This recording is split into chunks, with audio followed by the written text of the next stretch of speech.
ভাজা গরম মশলার গুঁড়ি,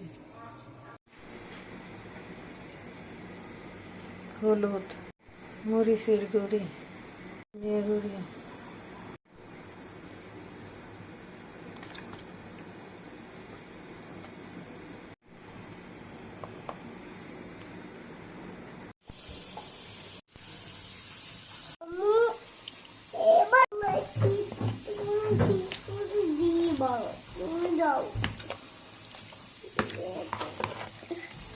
হাত কেটে গেছে জন্য আমি শ্যাম্পু দিয়ে খাচ্ছি।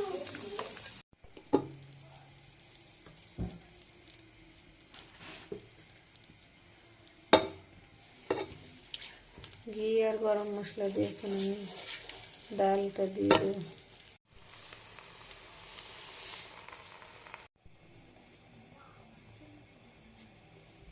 নতুন মাটির পাতিলে গরুর মাংস রান্না করবো। জিরা কাটা মশলায় রান্না করবো গরুর মাংস। সরিষার তেলের ভিতর দিয়ে দিছি আস্ত রসুন, আদা কুচি, জিরা, একটা শুকনো মরিচ, গরম মশলা আর পেঁয়াজ। এগুলো দিয়ে একটু ভেজে নিয়ে তারপরে মাংসটা মাথায় রাখতে হবে, সেগুলো দিয়ে দেবো। সব মশলা দিয়ে আমি মেখে রেখেছিলাম, এখন দিয়ে দেবো।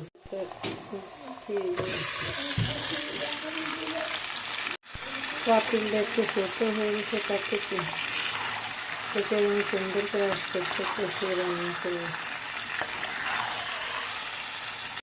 ছেলে ক্যামেরা নিয়ে গেছে, এজন্য ভিডিও করতে পারিনি। মাংসটা আমি অনেক সুন্দর করে কষাইছি।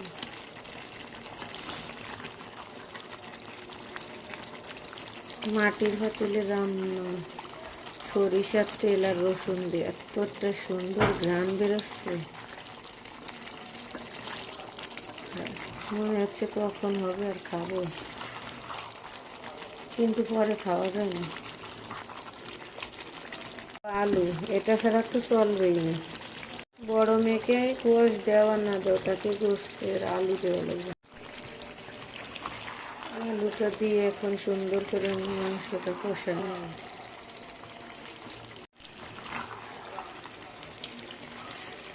আসলে মাটির পাতিলে রান্নার স্বাদই আলাদা।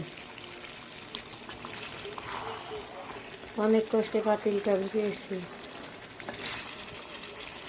আমার হাজব্যান্ড আবার এটা পছন্দ করে না। ঝোলের পানি দিয়ে দিছি, সুন্দর করে কষাইয়ে এখন আমি হালুয়াটা ঠিক করতে যাব।